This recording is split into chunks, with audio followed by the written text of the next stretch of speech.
Canvas की तरह लग रहा है अब। ठीक है,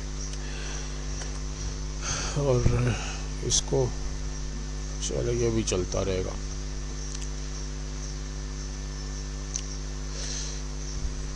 अच्छा जी, अब ये कुर्बानी जो है यार, इसमें मैं कोई ज़्यादा लंबा चौड़ा तो कुछ नहीं ऐड करने वाला, बस थोड़ा सा इसके अंदर कोई हल्का फुल्का सा जो है ना वो ग्रे स्केल में यही कैनवस का इफ़ेक्ट दे देते हैं।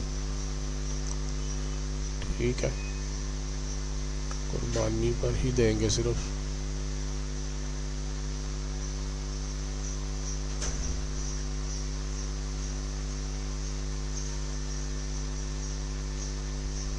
ठीक हो गया। और इसमें एक काम और करना है, वो ये है कि ये रे देख रहे हैं इधर, इस रे को इधर से क्रॉस हो रही है ये, तो यहाँ पर ना इसको ये अपना यहाँ से ब्रश ये ले लेते हैं, लेसो टूल, और यहाँ से फ्री हैंड ही चला के ना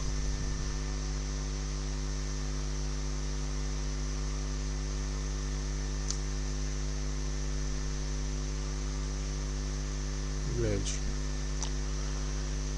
ठीक ही है।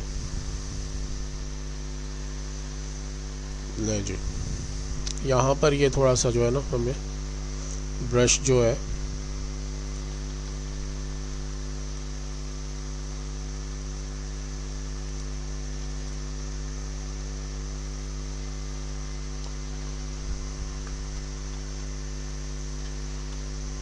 ले जी,